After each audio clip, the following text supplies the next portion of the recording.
So coming off of the previous chapter, we saw that Ryuman had turned into a monster. And the big question was like, is he going to be crazy? Did he lose his mind? Is he going to be feral and attack the heroes or whatever? And it turns out, no. He's actually still pretty much a great guy despite being a monster. And I don't really want to go over a recap of the previous chapter. It just came out a couple days ago. I already did a review on it. You can check it out here or wherever the link's going to be. I'll have it linked at the end of the video. It's not a chore to watch that review or just read the previous chapter. It's pretty great. But it'll just get you caught up to speed on what we're going to be talking about in this video. But anyway, this is like another misdirect from one with Ryuman because that's like his whole character. Even Webigaza points it out in this chapter. Because Ryuman was like always good to her, and she said at first she suspected that he had an ulterior motive, but his kindness was totally genuine. And he taught her that you can't judge someone just by how they look or by their past. Because, you know, he looks like a bad guy and his past was being a freaking gang leader. But I guess that also applies to the trio here between Ryuman, My Mask, and Webigaza. Webigaza, like the former beautiful pop star trying to be the second coming of My Mask, now she's all wrecked and messed up, you know, cyborgified, her hair's all fried and stuff, and she's just totally accepting it now. Even telling the fake Fuzzy that she doesn't have any regrets because she became like that there are people that she was able to protect. Same thing with the My Mask. He already accepted that he was a monster, and Ryuman, he's kind of just bypassing all of that and didn't even realize that he had become a monster. Like, he said that he was in the middle of his death match with A, but his spirit didn't break, and then he felt a burning sensation welling up in his chest, and he wondered, like, is this called the power of justice? And then he felt that he had became as strong as like an S-class hero, which he probably is. I mean, to become an S-class hero, at least on the power scale, you need to be like demon level, right? So I'm assuming he's minimum demon level despite literally being a dragon. I mean, it really remains to be seen how truly strong he is because all he really did was just take down A. I mean, he kind of like low diffed A, and A was like maybe S-class with the suit, barely, maybe like super high A-class. Really hard to say with him, so the verdict's still out, like I said. But Ryuman and My Mask, two extremely rare cases of human turned monsters who still have their humanity. As we saw with the My Mask, he had to struggle with that big time and almost completely lost himself until he was able to fight through it and then, you know, regain himself and be like the type of being that he is now. But with Ryuman, he kind of just bypassed all of that and he still has his humanity. So now we have like more of this interesting dynamic with the heroes here, where they're humans who can transform into monsters. Although I think it still remains to be seen if Ryuman can like turn back into his human form, but My Mask, one of his straight up abilities is just shape-shifting. If Ryuman can turn back into like his human form, that would be really cool because I do see him possibly being a new S-class hero once everything is said and done with this arc. And I do think that maybe they'll allow My Mask to be an S-class hero as well, and they'll just try to set this precedent as to where there's like some monsters that are just good. Because, you know, up until this point, humanity, especially the Hero Association, has not accepted that at all. It's like if you're a monster, you are sentenced to death on the spot. Even though they don't completely execute them, we saw that they do like arrest monsters and put them in jail, at least the weaker ones. But I would just like to see more of that dynamic going forward, at least until, you know, monsterization is cured, which I assume at the end of the series it will be. But now that that's out of the way, they have to deal with the fake Fuzzy here, who is just like a robot posing as Fuzzy with the rogue AI inhabiting them. We also find out in this chapter that he is the one who managed Blue and founded the Neo Heroes, and he also turned Webigaza into the cyborg. So he was like the one who convinced her to do it. It's interesting how he just straight up tells McCoy to like monsterize on the spot, which is like something that just doesn't happen. Like, as far as we know in the series, you can't just become a monster like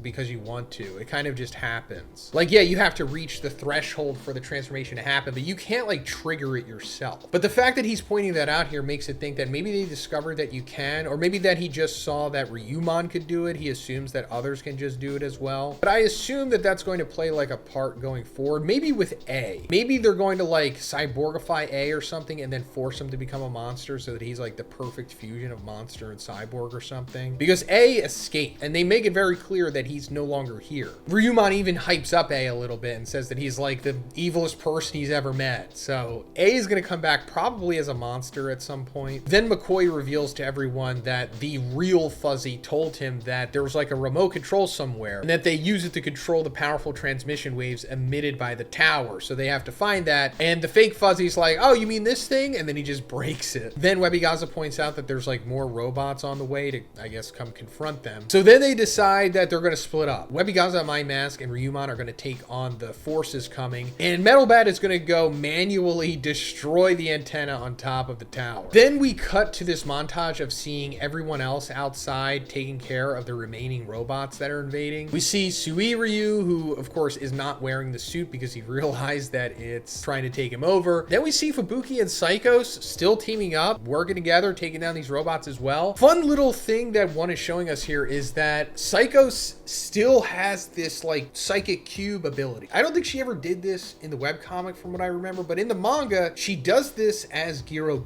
to like feed a monster to Orochi, and I'm pretty sure that was just foreshadowing for the God cubes, or God just being stored in like a hypercube or something, or a tesseract. I don't know if this is foreshadowing more for God, but I think it's maybe just a cool little wink that one is showing you, like, oh hey, Psycho still has his ability. As for the future of Psychos, I still don't know if she is going to be like a good guy in the future, like if she's just going to become an S-class hero, or she's going to turn heel again, because right now she's kind of like in the gray area. Then we see Garo is still out there taking down these robots. He's like a construction worker right now. I guess this is another job that he's moonlighting as. Then we see some other low-ranking Hero Association heroes. I think this is Jet Nice Guy, who I think in the manga version is going to turn out to be a bad guy possibly, because he might be secretly working with the organization. Like they made him the cyborg that he is. Then we see Needle Star and Twin Tail, two heroes who I don't think were introduced in the webcomic. They were like manga exclusive up until this point, so I like that one's just still doing that reverse cross continuity thing that he likes to do with the webcomic nowadays. Then we come back to Metal Knight with Child Emperor, and this is essentially picking up from chapter 156, where they're asking like what's going to happen if they just leave Genos in that state, where he just went berserk after Metal Knight had revealed that Dr. Kuseno was essentially evil and still alive, and in a roundabout way running the organization, even though he didn't outright say that. Then he also says that according to his research, Genos is the disciple of Saitama, and aside from Kuseno, he's likely the one person who holds the most influence over him. So their only option is to explain the situation to Saitama and give him Kuseno's coordinates and send him to the scene. But the signal is being jammed at the moment, so they can't really communicate with anyone. So yeah, it seems like Genos went to where Kuseno is, or at least where he thinks Kuseno is. I thought he was maybe going to where Saitama was with Drive Knight, but no, I guess he's going to where Kuseno is. Now they're going to try to get Saitama to go there as well to de-escalate the situation, I suppose. So now Child Emperor is going to try to contact one of the Neo leaders to relate to them this plan, and the one that they're able to get into contact with is Excel, who is being chased down by robots and his fellow hunters who are being controlled by the suits. And we're going to come back to him because we come to Metalbat here walking up the tower, and as he's getting closer to the antenna on top, he's encountered by like these implied to be very powerful organizational robots, and we don't get any like information on them. I don't know how strong they are. I mean, none of us do. Like I said, it doesn't say it, but just based on their aesthetic, they seem pretty strong. Like the robots that were sent to kill Dr. Kuseno and fight Genos, they were dragons. So these might be dragons too. I don't know. I wouldn't be surprised if they are. But Metalbat just makes quick work of all of them, because it was established in the previous chapter that Metalbat is like really trying now. Before this, we hadn't really seen his potential, and now that he's like going all out, he is, you know, super freaking powerful, like dragon level for sure. And he doesn't come out of this unscathed. He does take some damage, but he just handles all of them by himself. Like if all of these are dragons, then that's freaking crazy, and Metalbat is easily one of the strongest S-class heroes, although it really remains to be seen. But he gets to the top of the tower and he just destroys the antenna in like an awesome ending sequence here. So this might have been Metalbat's like big moment in this arc. Like he's the one that finally stops the invasion from happening. Like he just shuts it down by destroying the antenna, showed how powerful he truly is, well, at least for now. And we see that all of the suits just shut down, and with that, Excel is able to escape them, and Child Emperor gets in contact with him and then tells him like, hey, we need you to be our messenger. And he's like, okay, cool.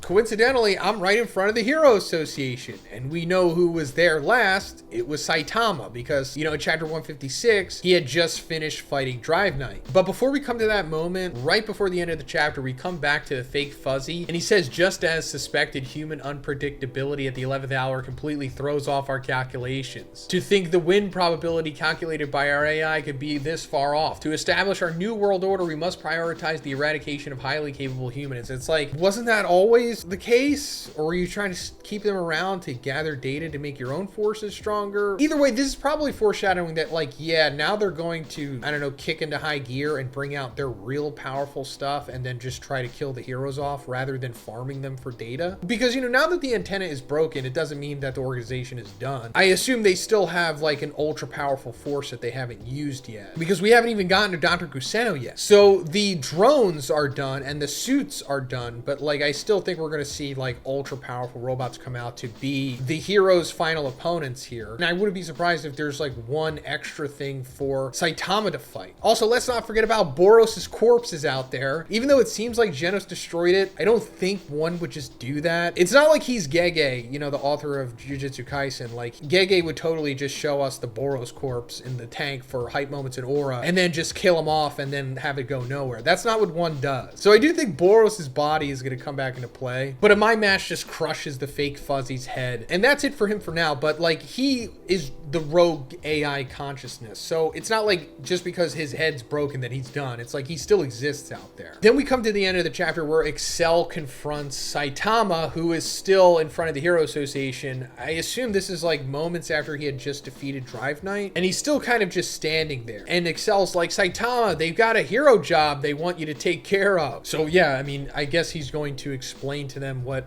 Child Emperor told them, or he's just going to put Child Emperor on FaceTime and have him talk to Saitama, which would be the simplest way, but maybe it doesn't go like that. I don't know, but Saitama's now going to go to where Dr. Kuseno is. I'm assuming, because that's what Metal Knight said. He's going to give him Kuseno's coordinates. And I guess Genos will be there as well. And then, wow, that's going to be quite the chapter once Kuseno starts spilling the beans and unleashes the strongest capabilities of the organization. I can't wait to see that. But let me know what you thought about this chapter in the comments, guys. If you liked it, please give it a like and please subscribe if you haven't already. Have a great day. I'll see you in the next one.